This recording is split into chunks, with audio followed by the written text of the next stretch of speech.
This is like mishpacha. I love it. Okay, Toby. So where are we going today? So today, I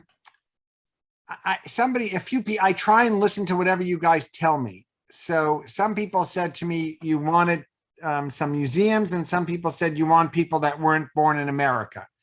So I decided to go to 2 museum shows by women that were not born in America.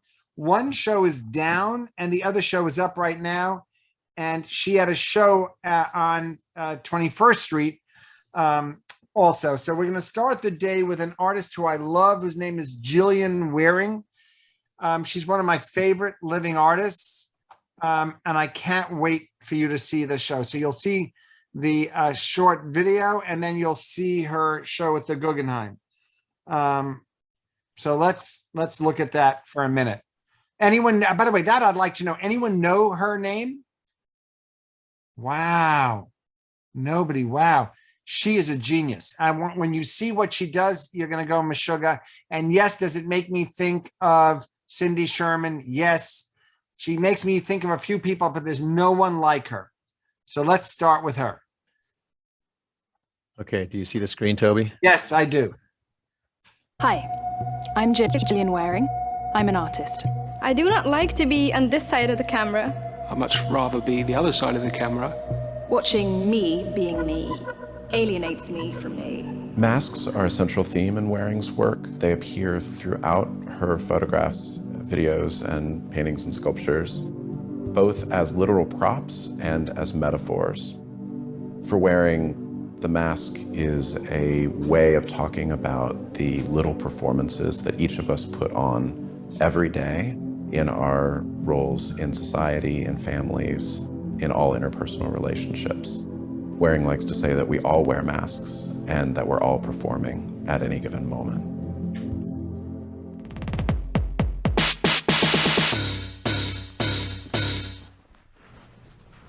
My name is Nat Trotman. I am curator of performance and media at the Guggenheim Museum. And together with Jennifer Blessing, I am co-curator of Gillian Waring Wearing Masks. Waring emerged in the early 90s in London and was part of a generation of artists who were adopting strategies from mass media to look at the complexities of interpersonal relationships. Her first major body of work was called Signs That Say What You Want Them to Say, and Not Signs That Say What Someone Else Wants You to Say. Her work is deeply human, very slow, very empathetic, providing a completely judgment-free space in which people can share their personal experiences and stories, and highlighting how, no matter who we are, we have a deeply human quality that bonds us together across boundaries and divides. Shortly thereafter, she also appeared before the camera herself in public in a work called Dancing in Peckham. And those 2 pieces become the cornerstones of her work early on.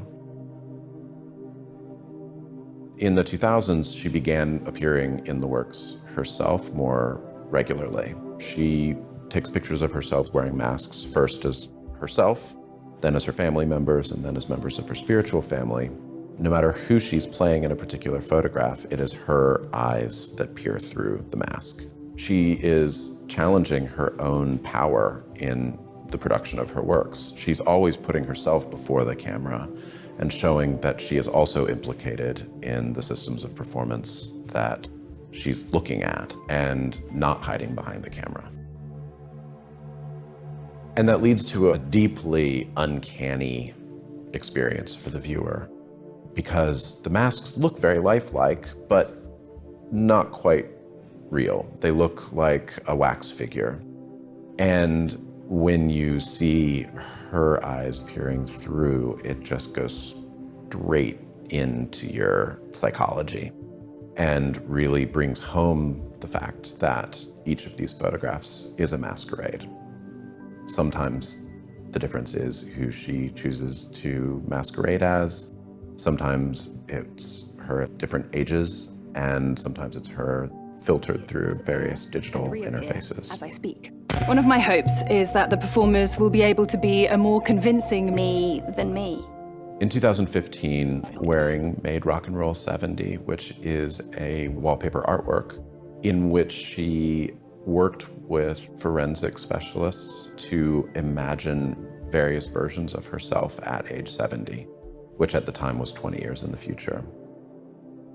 Waring works so much with self-portraiture that, in a way, her works are always about herself, yet in almost every work she's wearing a mask, and she's either being someone else or she's being herself.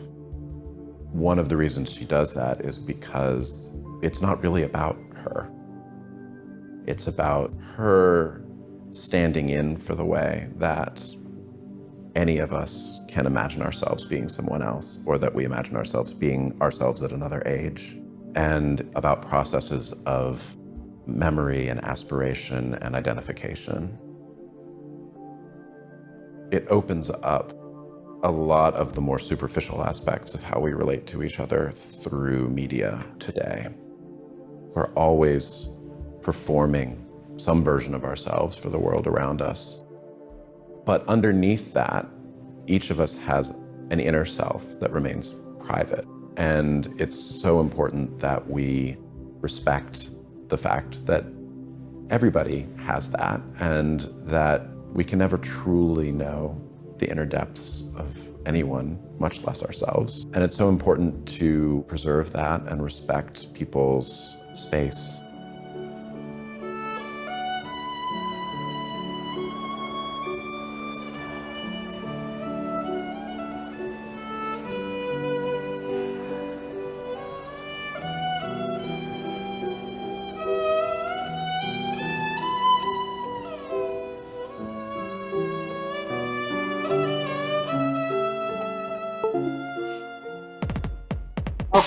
Okay. So I hope you all found her riveting. I find her past riveting. I'm nervous about time because I have so many shows I want to show you. I think you don't have to go to the gallery show. I think you got enough information to see the work. Can you guys trust me on that? It's on your list and you're going to get it. I'd rather go to the next artist, but I wanted people raise their hands. Since none of you knew her before, how many of you were blown away by her? And if you don't like her, I want to know why. Is there anyone that did not find her work interesting? Well, while people respond, I'm dropping in the chat the gallery tour for today, so you have all the links and you can go visit them. So number one. Number two is I found her very scary, and I'm not sure I'd want to hang up any of these things in my house, to be honest with you, but obviously very creative. I think a perfect tour for Purim week. A lot to think about, a lot of themes related to our Jewish holiday. I assume she's not Jewish, by the way, but no, she's not. No, she's not. But I want to speak on her defense. If you find her scary, I think she's telling us a lot about life, and she's one of my favorite artists. I mean, I think you all know me by now. I have like 100 favorite 10, but she's in that 100. She's not in my 10 of 10, but she's in my 100. And the reason I admire her so much is she's not making work to sell. And I love artists that are making work to teach us something. How does she make a living? Oh, you shouldn't worry about her. She's doing staggering. She's making in that next group. You know what I mean? She makes not in the hundreds of thousands. How does an artist like that generate revenue? I mean, are they selling these pieces, or are they? Yes, you said she's not making it to sell. Okay. No, she doesn't. She makes what she believes in. But there are tons of people that want that political statement of, I believe in this. I mean, I have friends who own only political art.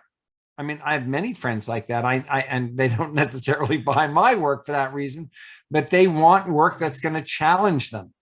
And what I love about her is she doesn't think about the marketplace, even though the marketplace has come to her.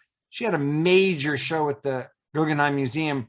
People were lined up all over the place to see it. She does sell. I hope maybe you misunderstood what I said. She sells really well, but they're not about, she's not trying to make work to sell. She's trying to make work that will change the way you think. And that's why I admire her so much. Some of the works are very beautiful. Like she has one of her as O'Keeffe. Now, if you love Georgia O'Keeffe, or there's one of her as Eva Hess. And if you love Eva Hess, I know people that would buy it for that reason. She does beautiful ones with little children too. People are really enjoying her as an artist, a thinker. Yes. Not necessarily art they would buy. Someone said they may have seen her show in Tel Aviv. Yes, they did. They did. She's really famous. I mean, that's why I was shocked when I asked, did anyone know her? And no one raised their hand. That's why we have you as our teacher, okay, Toby. Good, because, I'm happy. We are uneducated, we're learning. No. But she's not trendy. She's what's called an artist. I don't know any artist that don't know her. So she, I mean, these masks are like Hollywood style masks that she's No, they're really not. I'm so happy you asked me.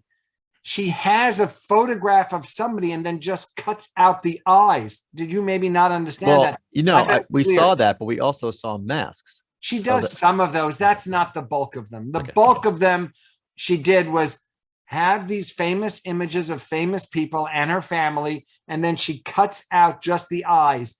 So she is looking at you, looking at them.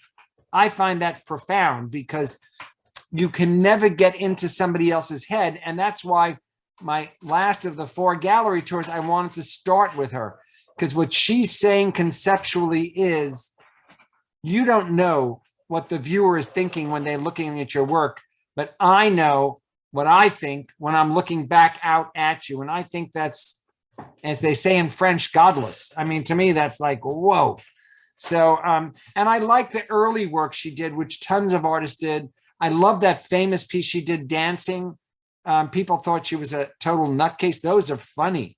She would just stand there dancing in the middle of, she's an interesting thinker. And I really hope you get to do more homework. And before we move on, where is she based? London. Okay. So I think she has multiple homes. You know what I mean? This is not one of my strengths. I think she's really successful. I forgot. That's not my strength, so I don't want to be quoted on that. I'm 90% sure she's in London, but I think she has another place. Okay. All right, now let's go to Etel. Adnan, anyone know her? Oh, I'm so happy somebody shook their head. I love her work. She just had a show on at Lelong Gallery, but she also had a show on at the Whitney. She's Lebanese, and she comes to art as a second career.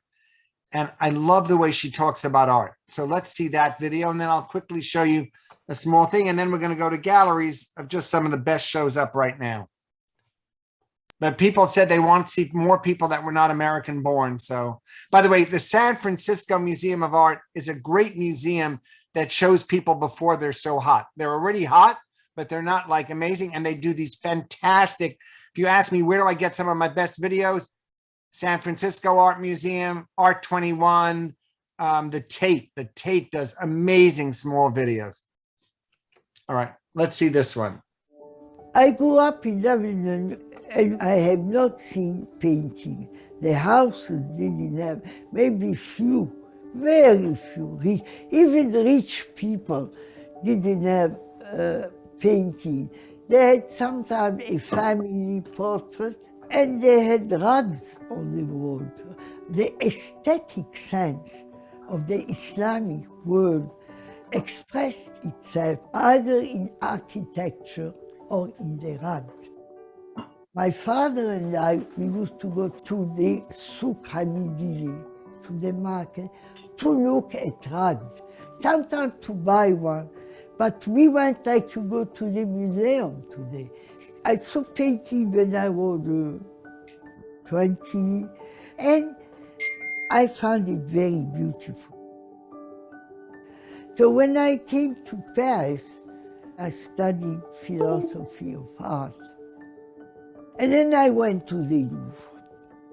It's funny, because as I was innocent toward art, this thing impressed me beyond you could dream of. Maybe I consider myself lucky not to have had contact with art before.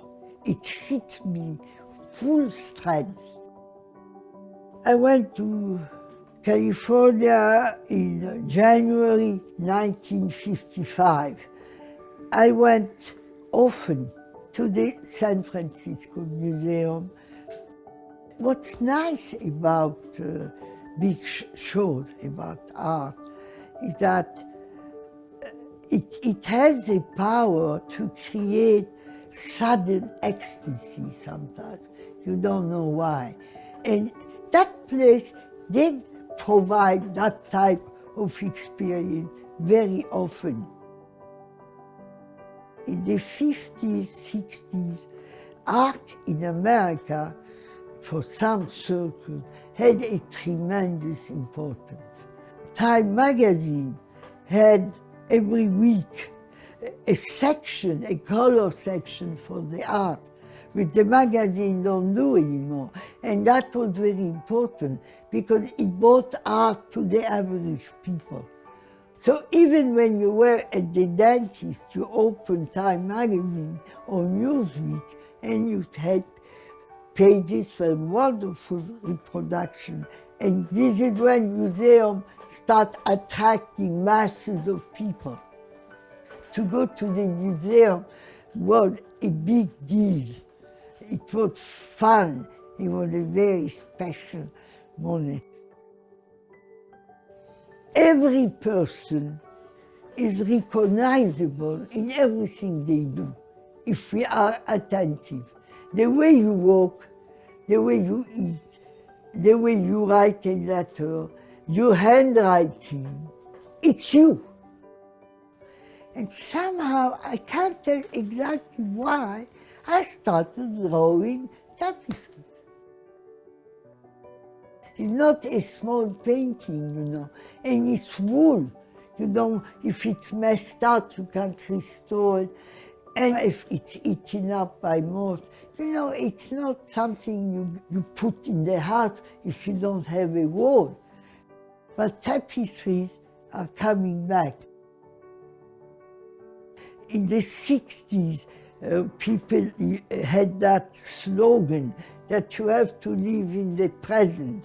But I usually lived in the present. Now I do think of the past more often, partly because my friends tell me I should write my memoirs. Getting old or being aware of being old is not to have a strong sense of the future. If I want something, I wish they do it now or it happened sooner. In the back of my mind, there is a sense of urgency. I love her.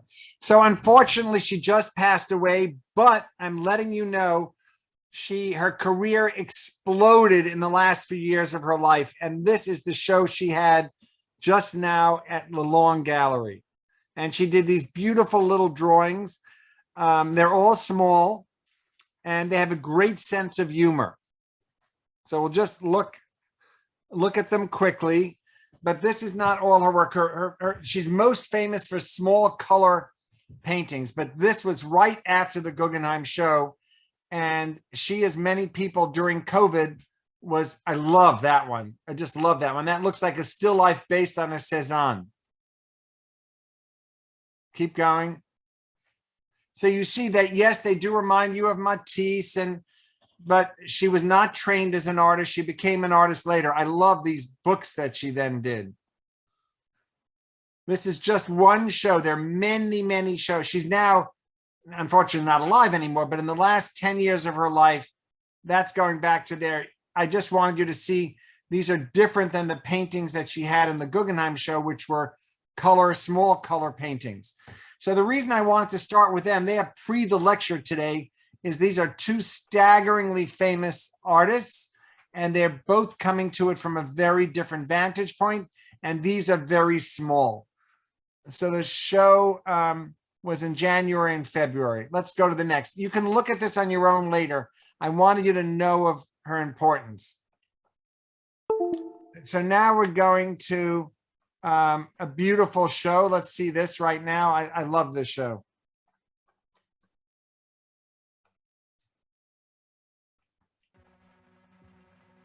I started this painting in late August 2021. It was around the time my grandmother passed away.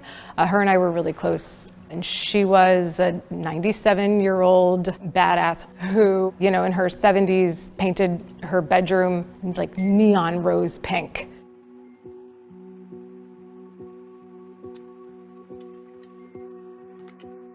When I started this painting, it was around the time she passed, and I had this massive white, never painted this big before canvas, and the first thing I did was cover the whole thing in rose pink. I really wanted to make a fall fashion painting, or sort of a bad fall fashion painting, thinking about, you know, things I was really interested in my youth growing up in northern New Jersey. In this painting's case, I would say, you know, the disposable camera, the football, I come from a sports family, the eyelash curler, and things that I pull and borrow from my everyday contemporary life. Again, in this painting, it would have been maybe a bag of apples I bought from the grocery store. And then, of course, there's always some pretty specific nods to art history.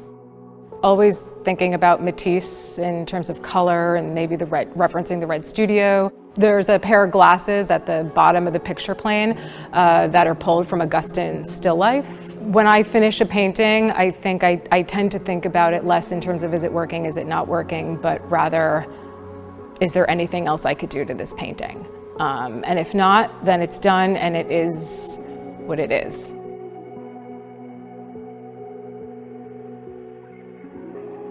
Okay, let's go see the show right now.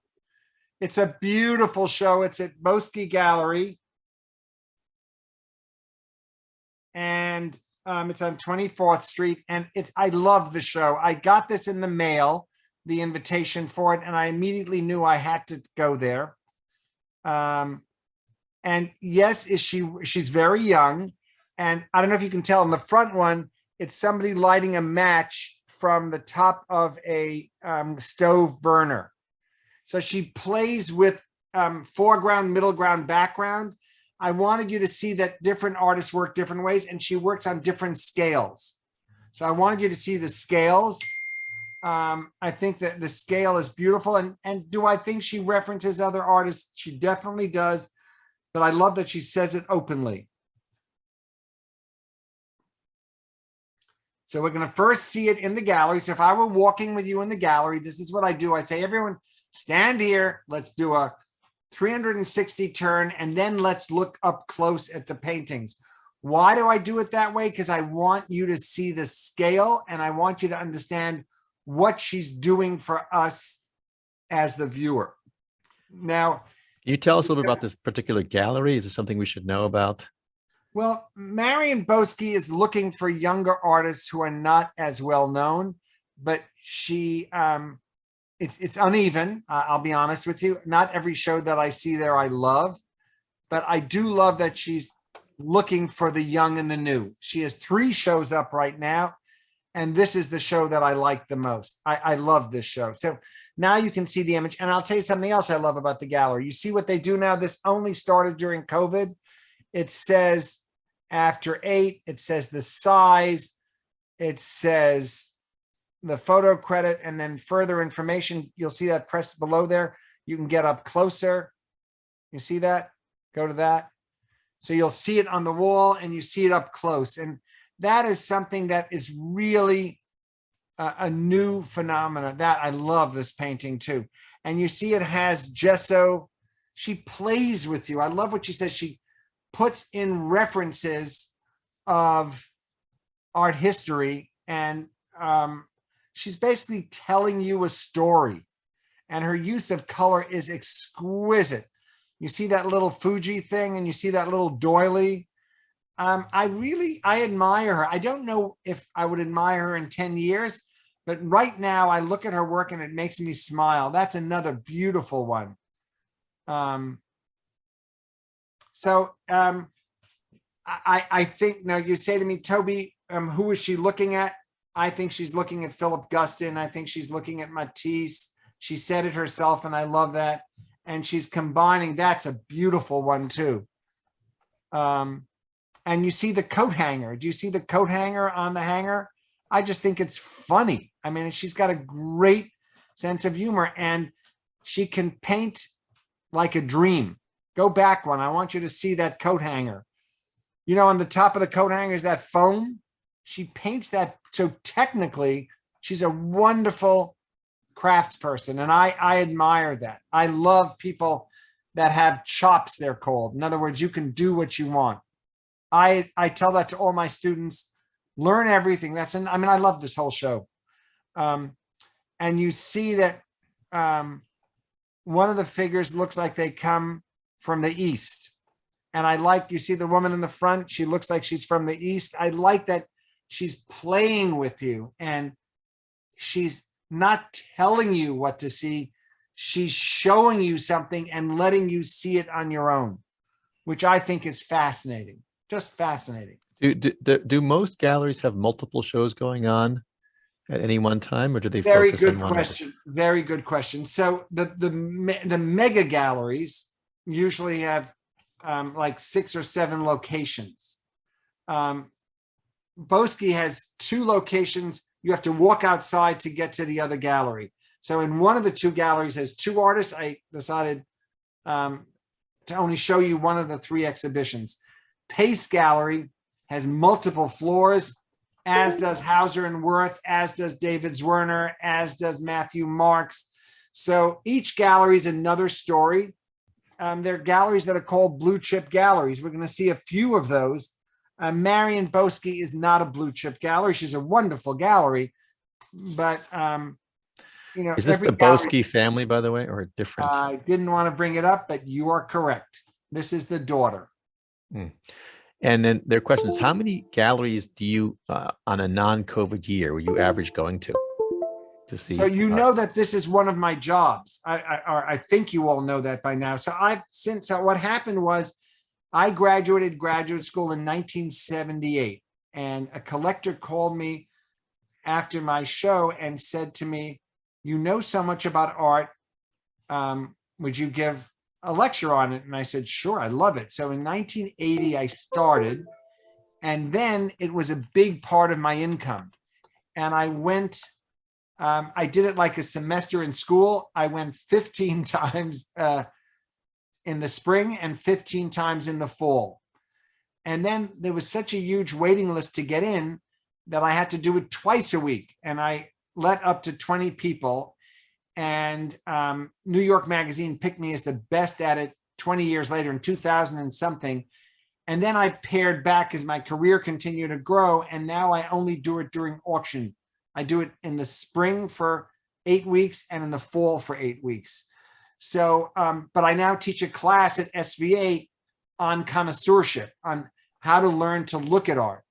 So it's become a big part of who I am. And so I get hundreds. Sharon's already out of the room. I get hundreds of emails from every gallery telling me what's coming up and do I want to bring my class or do I want to bring collectors?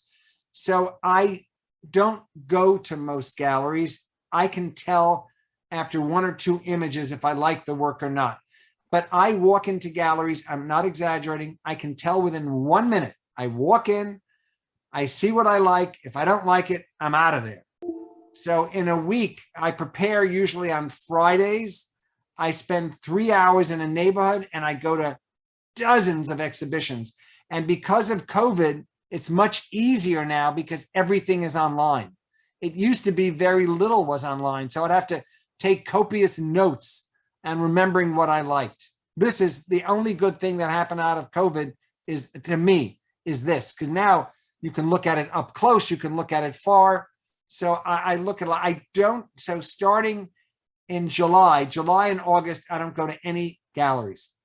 2 months a year, garnished. So, I mean, thanks for sharing the background, and we know you're an expert, so we know why. It's like the people who read Torah for a living, right? And then they come visit you and they read Torah.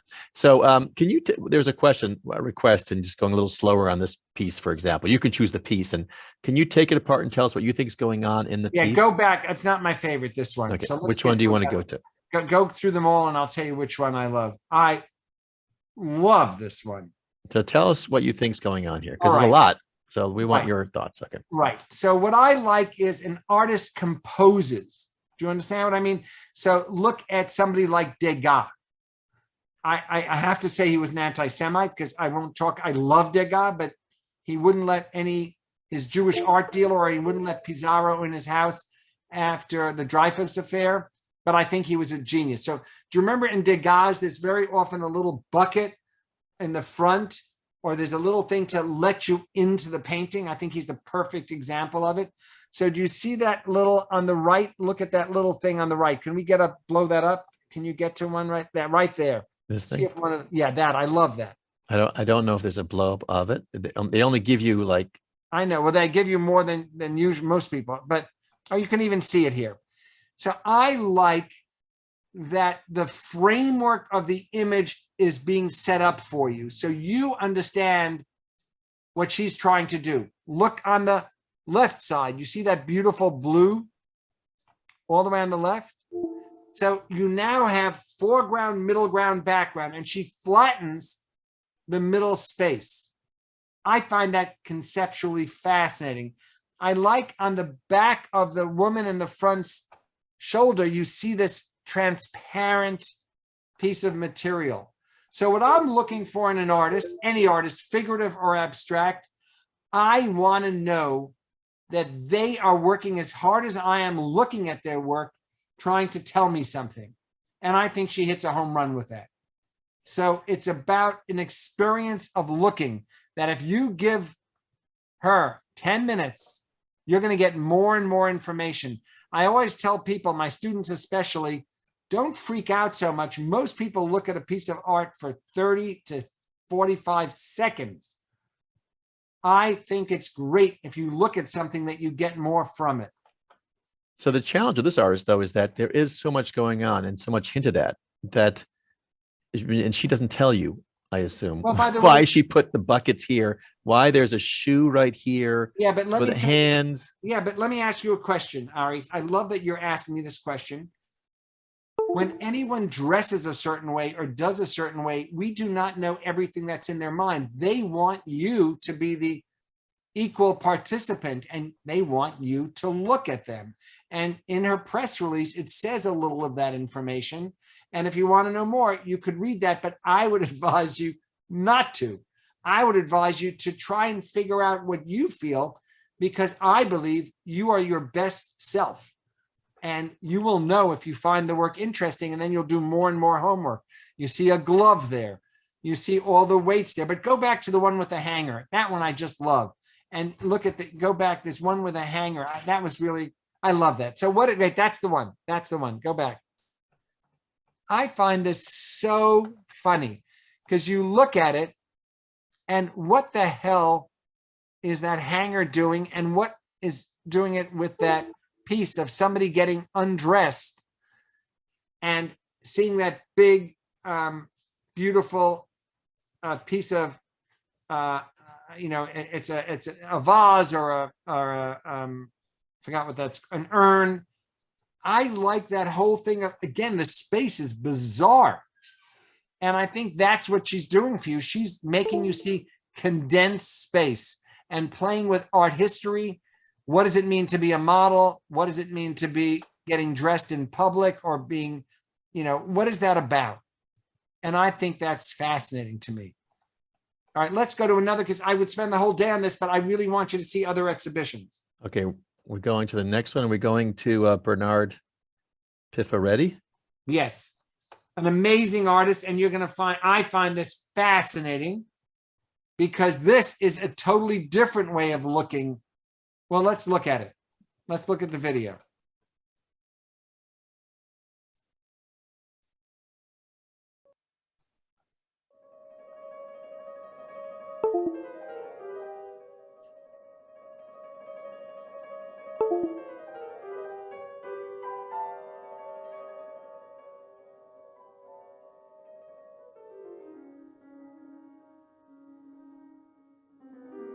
There is something supremely retinal about Piffaretti's paintings. They give you so much to look at. And they're also supremely theoretical. They give you so much to think about. It's pretty rare to find a painter who can give you as much to look at as they can to think about.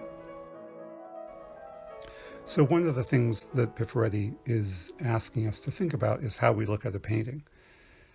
The duplication procedure or duplication process that he uses makes us conscious of how we actually look. First, we note the similarities between the two halves of the painting. And then we begin to notice the differences, slight though they are there. And then we see the painting, the two halves of the painting, the two repeated images as a single image, but we still retain our awareness of the two halves. So we become, I certainly become conscious as a viewer of the different stages, the different phases, the different moments of looking at the painting, and how I am putting it together, how I'm assembling meaning in the painting. And again, what's so distinctive and so enjoyable and so significant with Piffaretti's work is that while you are engaging in this cogitation, in this sort of meta painting experience, you're also engaging in a very immediate experience of shape, color, movement. And it's his ability to keep all those balls in the air at the same time that's really wonderful. Donc, pour moi, dès le départ, c'était d'arriver à montrer que le travail était vraiment un travail métapictural, c'est-à-dire un travail qui prenait en compte les questions de la peinture. Et en tant qu'artiste, se trouver plus que dans une répétition d'une histoire qui a déjà eu lieu, qui m'a précédé, être plutôt dans un recommencement d'une histoire. Et c'était donc du coup de prendre tout ce qui constituait la peinture, à savoir les questions de l'origine du tableau, de sa chronologie, de son évolution, de sa succession. Et c'était de prendre à la base la question de pratiquer la peinture comme une expérience, en prenant d'emblée des questions qui étaient des questions très pratiques, à savoir la couleur, à savoir les typologies formelles qui constituaient toute une histoire de la peinture. Okay, so now you can watch the rest on your own. I wanted you to see, now let's look at the show. Do you understand what I'm hoping? You all know that I map out exhibitions. So you understand why I put these two artists next to each other. I hope you do. Do you please say you do? They're both teaching you how to look. That's what they're doing. They're both teaching you how to look and how to make sense of something that they plan for you. They both are visually beautiful. You might say to me, but Toby, I don't want to have pattern. It looks like a great towel color or scarf color or sheet color, but come on. And I'd say to you, but that's what interests him. He's interested in making half the painting and then copying it to see what he likes. So you'd say to me, how is that art? And I'd say that is the old-fashioned way of thinking about a still life or thinking about anything. You have something in front of you, but he's making that thing in front of you the first half of the painting. Do you understand? And then he's looking at his first half of the painting and saying, you know, I like that, but I don't like that. So let's look at that. I put in a lot of people who are not American this week because some of you said that I wasn't spending enough time with non-Americans. So I put in a lot of non-Americans. So I love this show. I am smitten by it. That first one looks very much like a Rorschach. But what I like is, again, he has painting chops. You would look at the one on the left, you know, that black and white, and it'd say to me, oh, anybody can do that. But yeah, not that many people can do that twice. In other words, he's got painting chops too. You might say to me, why is he picking such simple things? And I'd say to you, because that's what he wants to do. And I find that compelling.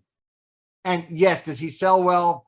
Everyone I'm showing you today, you don't have to worry about them having lunch money. And you see that one of the ice cream pops? I love that one in the front. My kids would have loved that for their bedroom. Any of those first three. They're very joyous and playful and funny. So now you'll just see the whole, I love that. I mean, I love them all. And I also like that little bit of blue that he puts in the middle of the painting to make sure you're aware that they're two separate images. When you get to see them up close, that one in the back reminds me so much of a computer animated game. I have students at SVA who are taking my class.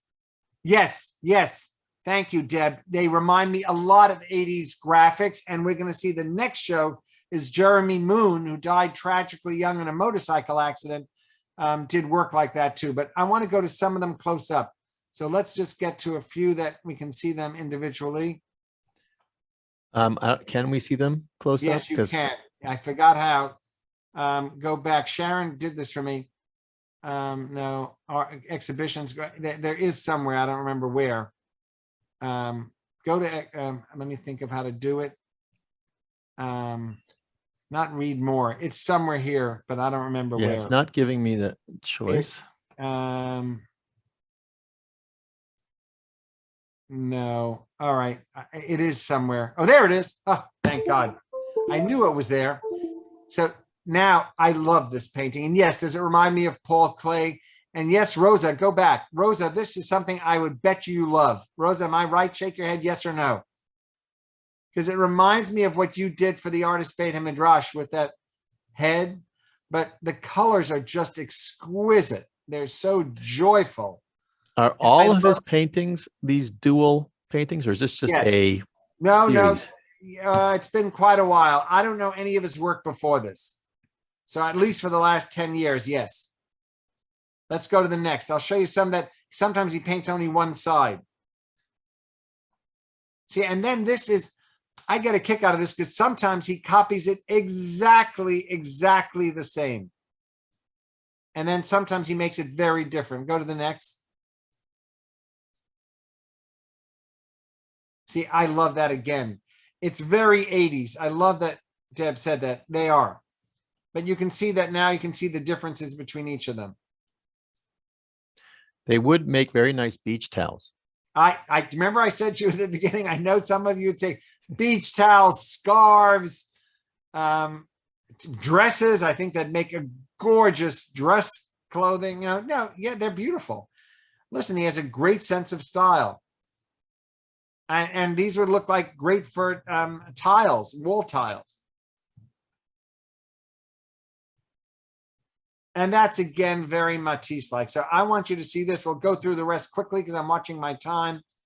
Let's keep going. Keep going. That, to me, is just, you obviously see what that is. Let's go to the next. I mean, he has a sense of humor. He is French. Oh, he is very French. Let's go to the next show of an artist who died tragically young, but now is hotter than hell. I mean, he is so famous. He died at 40. I'm not 39. He's the post-painterly abstract British artist. Let's look at a few minutes of that. We're not watching all 42 minutes. Don't worry. We're watching 3 minutes at the most. I just want you to.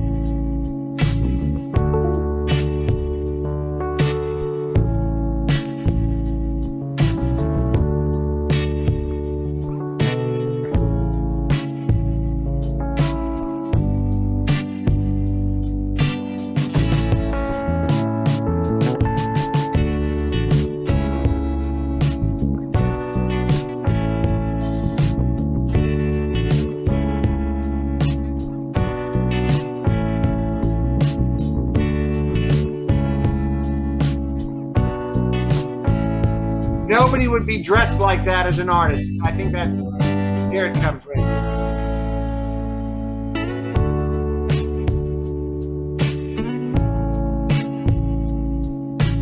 So these were done in the 70s, and now we're going to see the show.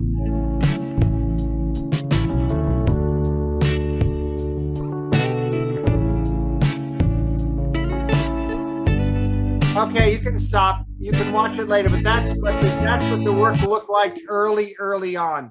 When you look at it now, all my students were like totally smitten, and they thought he was like 35 years old. And I said he was, but he's been dead for 50 years. But the way he's thinking about space, that first painting on the wall is why I took you here. You see the one on the left?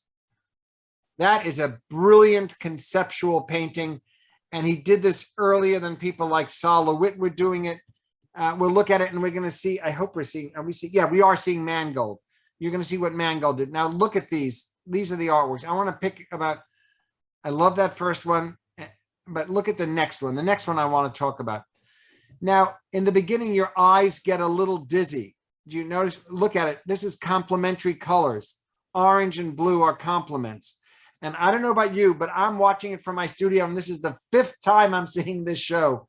And still the orange feels like it's moving. I hope it's working on your eyes. And if it's not, then I don't know what's the matter with your screen.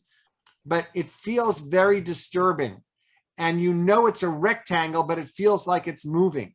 And that to me is the height of great pop art. If he had lived, I don't know what would have happened to him, but I'm sad that he's dead for many reasons. First of all, that he's dead. And secondly, he would be in such interesting conversations now. Let's go to the next. What happened to him? What did he? A motorcycle accident. So now what? Look at this. Do you see the rectangle shape in the middle? So all the action is taking place outside of the rectangle. So you see again, he loves blue and orange. Those are complementary colors. And then he puts in green, which is an adjacent color to blue. And I don't know about you, but I'm hoping it's working on you. Your eye starts seeing, it feels like you're looking at something that's moving. And I find that absolutely exquisite. And you know it's a cutout. I mean, the canvas is not a rectangle. It's cut in a different way, but it's flat. It's not more than one surface. So I see a question to me. Was he well regarded then in his time? Very, so he was known. It wasn't a He was very well known, but you have to understand something. There was an excellent article in the Times, and I agree with that article. I am more interested in art than in commerce. And right now, the article was brilliant in the Times that now people talk more about how much something costs than how much they like it. And I find that sad. Am I happy that artists make a living? Listen, I'm thrilled I make a living, but I'm not in that 2 million, 5 million, 20 million. And the truth is that's not a fantasy for me. I love looking at art that talks. So was he famous when he was young and alive? Yes, but it was a different world. And I think that's what's very important. Let's go to the next. I like this piece, but it doesn't talk to me as much. But it was done in 60. Let's go to the next. Let's go to the next. That is amazing to me again, because look at it and you think about people like Frank Stella, who does it later than this. He was really early on in doing work like this. And you see the way it feels like it's moving in and out. The next one I like even more. Question from Gail Reuter. Is this art, because we can't, is it one dimensional or is it like flat on, or is it? Thank you. It's flat. It's made on a stretched canvas. So the wood, that's the one I want to talk about. So wait there for a minute. It's made on a wooden structure, and it's around the edges. They cut the canvas so that it stays flat. This one I just love. Why do I love it so much? Because green, he understands color theory really well, and he's playing with space. So when you first look at it, all you can pay attention to is the green and the red, and it vibrance, because those are the only two colors that are equal on the color wheel. I'm sure you know this, but certain colors are equal on a color wheel. And then he goes to yellow and red. And I don't know about you, but I see that sitting way in front. I hope you see it. And if you don't, I'm sorry. But you see that there's a huge split between the two triangle shapes, and it looks like the yellow and red are in front. That to me is profound. And do I think it's much about color theory? Yes, but think about like Joseph Albers, who's teaching at the same time at Yale, and think about a lot of other artists who are teaching at that time. Let's go to the next. And that, I just love it again. Do you see how he's playing with what space is? Now, you might say to me, Toby, I'm just not interested in people that can't do realistic stuff. And I'll say, very valid point.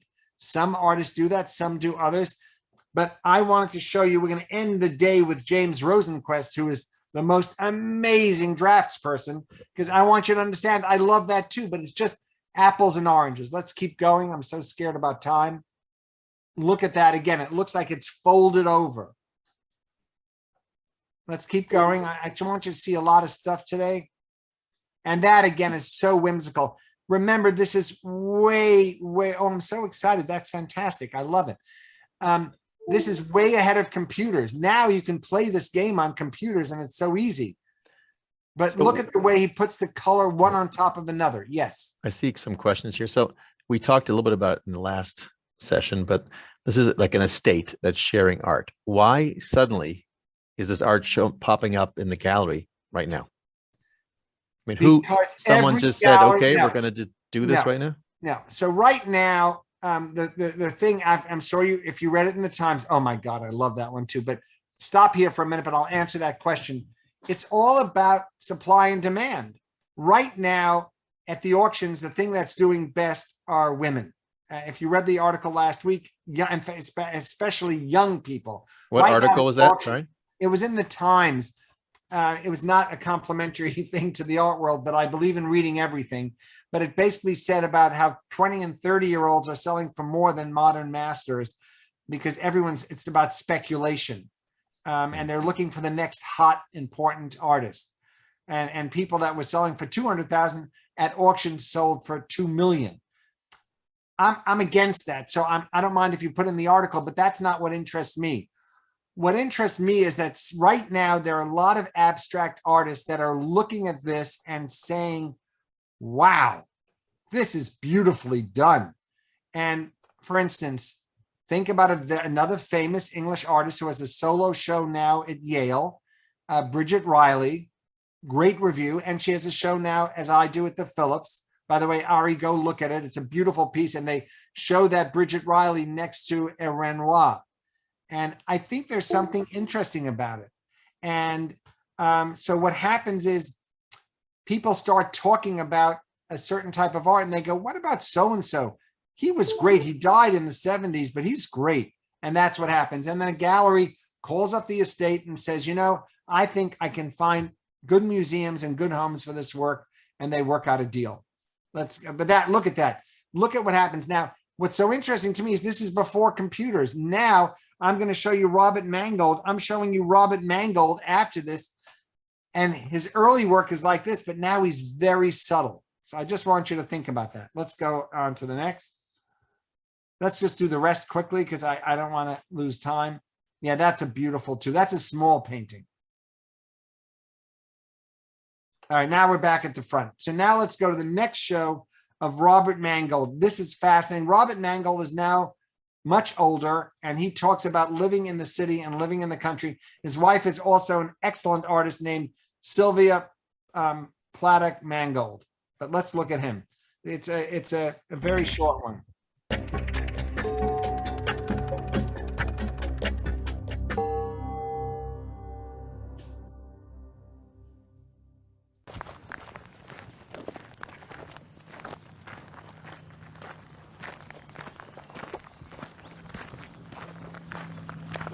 All right, where's your Frisbee?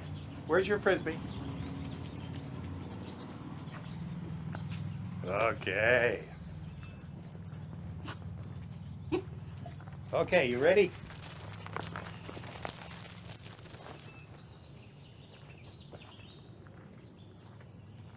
Good girl. I think Sylvia just took her out for a walk, so she's kind of wiped out, I think.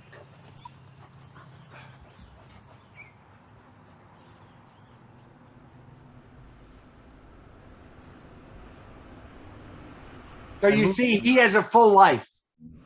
61, I guess. Summer of 61. I loved being in New York City. I loved it.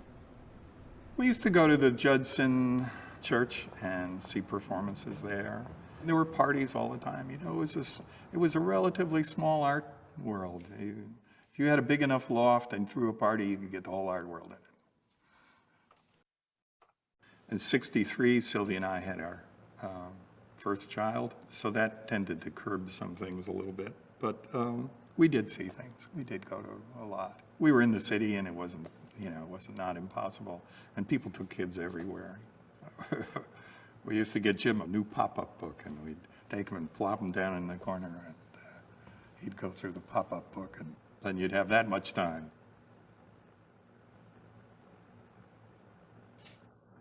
So I always thought that to be an artist, you had to be in the city because the country was anti-cultural somehow. It was going to bury you, There was no way you were going to make art in the country. When I moved to New York City, I was very interested in this idea of pieces of architecture that were both solid and that were atmospheric, and the idea that a similar form, one way could be a gap between a building, and in another way could be a building. So I made these walls and areas, and they were quite literally like, one was the color of red brick, and the other was the color of yellow brick. And I went from that period of works to works that I concentrated on the curve.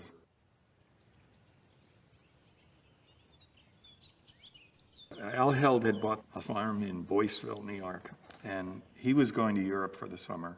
And he hired Sylvia and I and another couple of people to live there in exchange for doing some painting on the barns. So we did. But looking out across the hills, I would see the same idea of atmosphere and form, except that they were mountains and sky. And so in a funny way, I tried to do some little studies that were hills and sky, and they weren't very good. But what came out of that was the idea that, well, if I didn't use an organic mountain curve and instead used a compass curve for the bottom edge of these forms, it would become something totally different and interesting. So I went back and I started doing parts of circles and curved areas, the first ones were called. So I spent a couple summers in the country, and I realized that this is silly, that the same ideas you're doing in the city, you can do them in the country, and as long as you don't end up growing vegetables too much, which I did probably.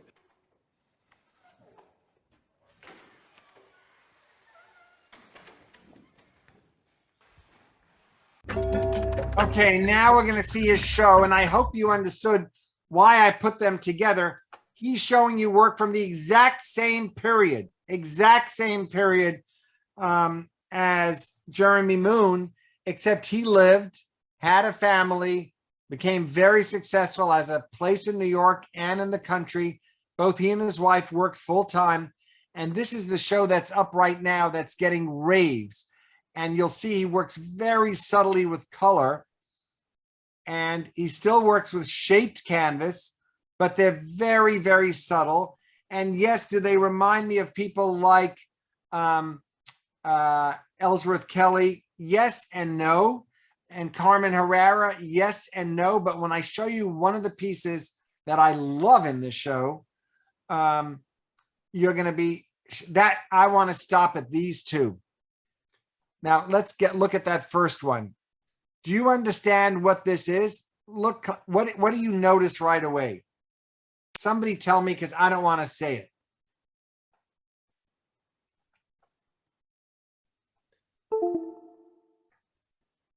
Do you realize that it's forcing you to enter the image? Do you notice that it's not totally flat? And do you notice that none of the color is flat? It's not done with a roller. It's done with a brush. Now, you might say to me, oh, my God, Toby, and that's why I'm ending with Rosenquist. I don't want you to think I'm pushing one kind of painting or another. But this is about subtle paint on a wall. But what's on the wall is different because of what's underneath it. It looks very soft. Yes, Judith, very soft. And also, you notice that it doesn't look flat. It looks like you're entering it looks like a book cover. Very interesting. Let's go to the next one. When you're in the space, you are I love that green. Oh my God. And remember, he talks to you about being out in nature. If you have a garden or you live in a forest or you make smoothies, one of my students at SVA said, oh my God, he must love smoothies. I said, wow, that's really interesting. But you see the way the two lines are there. So it's about entering into a space and you're forced to look at a space that doesn't technically exist. And that's what he's doing. Avocado one, I love that. Yeah, let's go to the next. I love the way you guys think. So these are, again, you remember the way he said, I love what he said in his early work. He was looking at shapes or buildings. And you remember I talked a week ago or 2 weeks ago about Ellsworth Kelly and about looking at negative space and a shadow.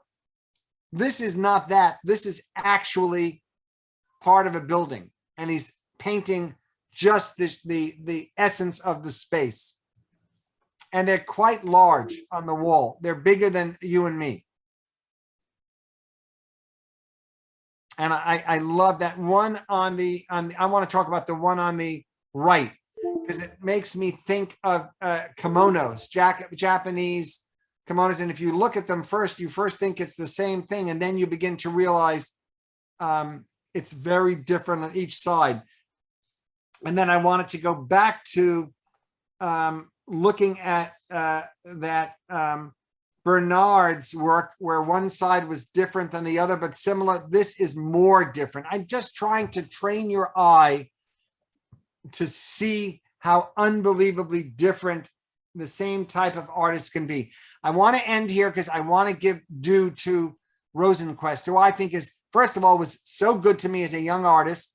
And well, we have to end soon. So I want to get, so this is a brilliant thing. It's 3.5 minutes. And then I'm going to show you the show that's up right now. That's beautiful. This is a beautiful, and this is, again, I want you to understand, from the 60s. I'm trying to show you how different people got started, because I felt like I wasn't giving you enough information about America became the art center right after World War II. And in the 60s, very different types of people, Jackson Pollock, Rauschenberg. I didn't want you to think that everyone was doing stuff like Rauschenberg at that time. So this is James Rosenquist, who was a sign painter. Let's look at this.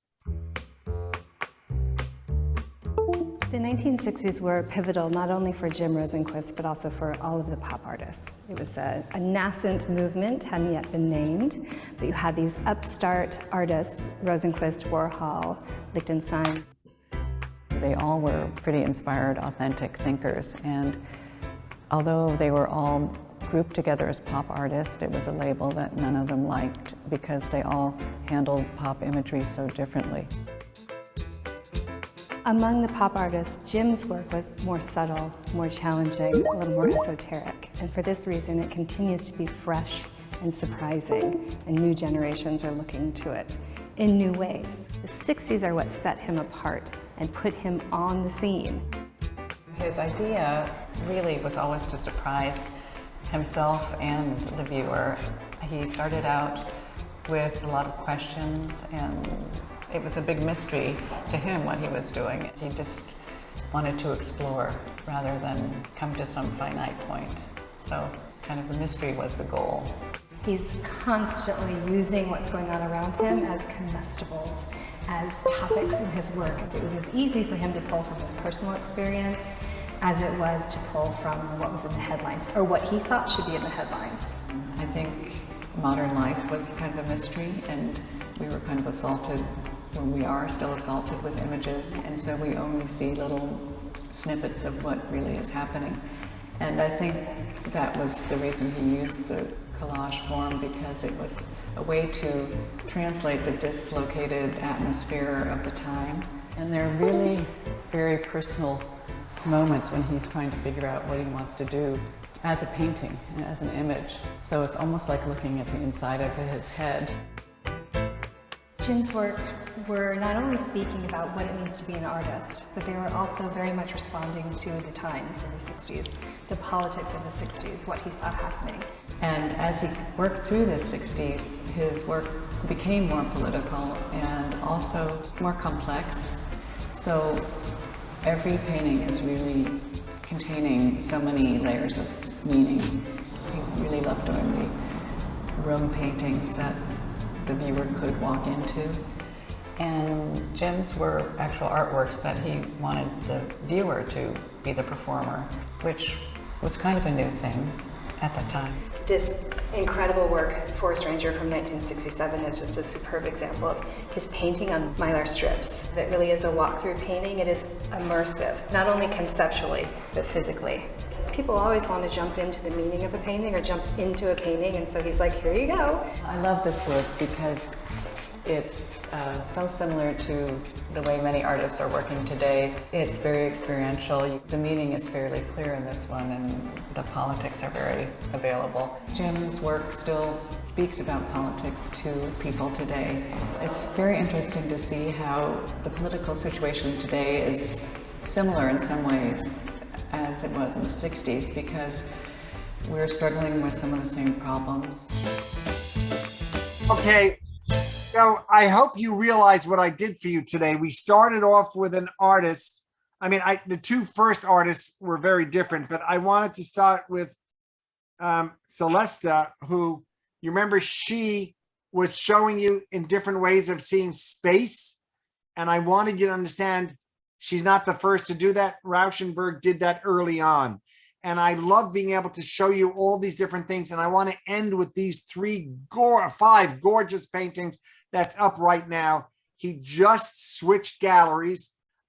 He was with he was at Castelli early on. Then he went to Aquavella, and Kasmin Gallery just got the estate. So let's look at this. And they put on a breathtaking show. So you can see how big they are. They're huge. And he was a billboard painter. And he was very good to me when I started teaching. I did not grow up in the art world, and I wanted to visit artist studios.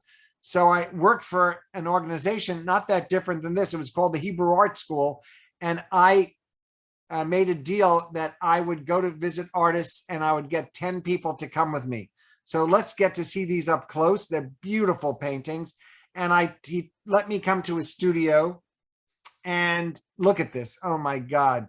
Just look at it. It's huge.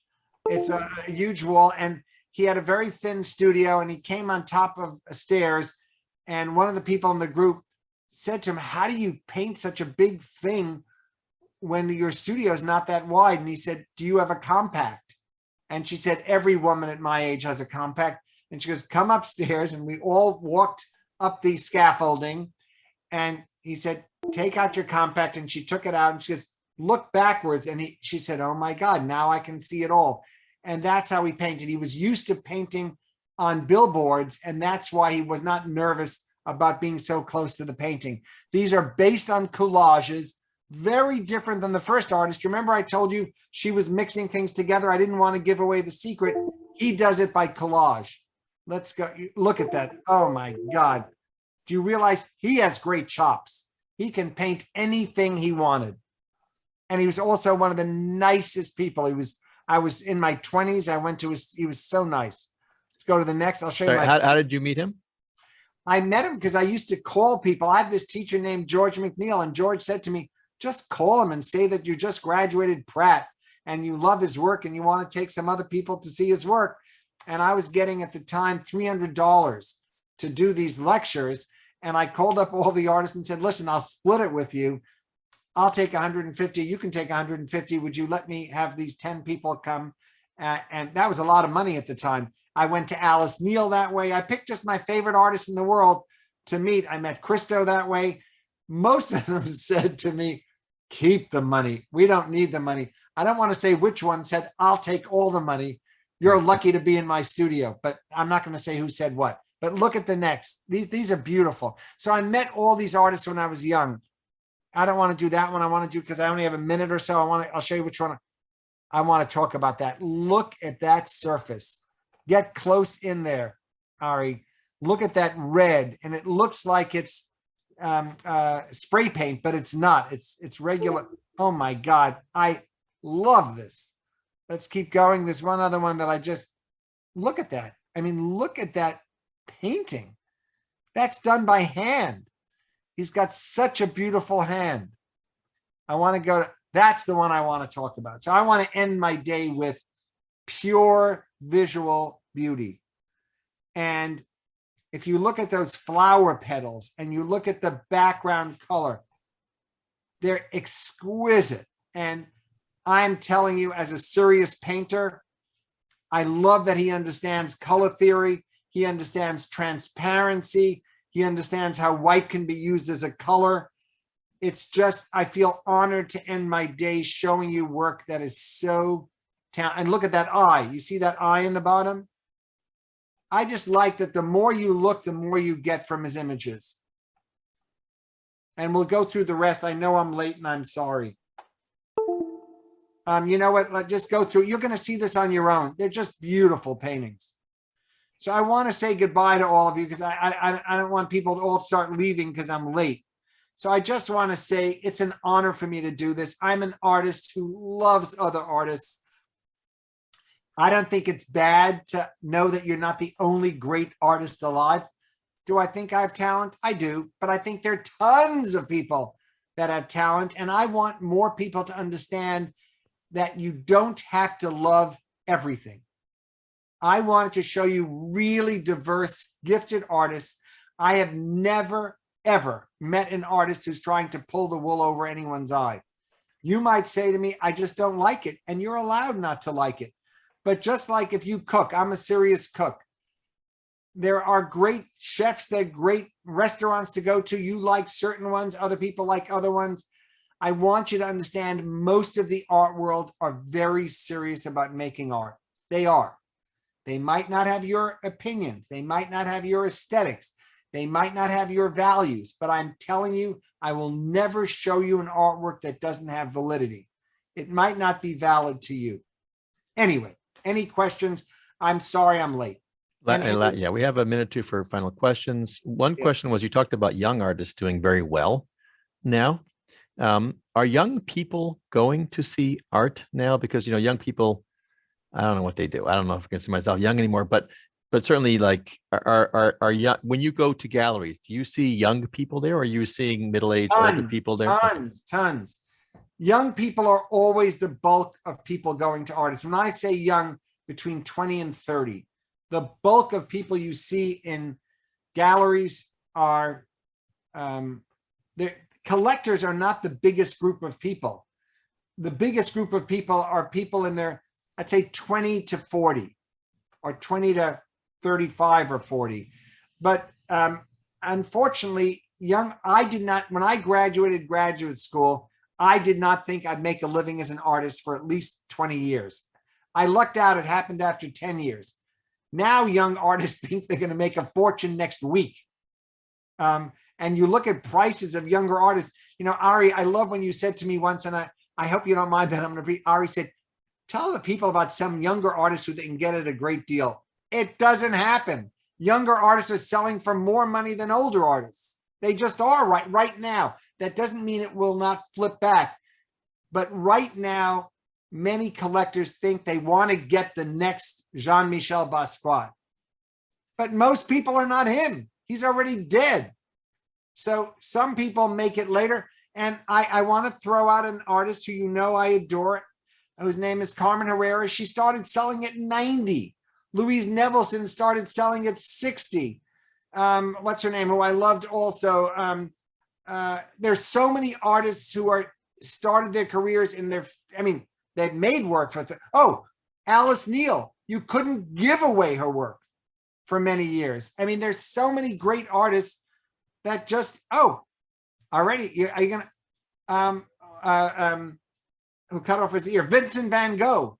You couldn't, his brother, if he didn't have a brother and sister-in-law, there'd be no Vincent van Gogh now. They made his career later. So right now, young is hotter than hell. It's for it happened already the last 5 or 6 years. I have many of my students who get into bigger shows than I do right now. It's just life.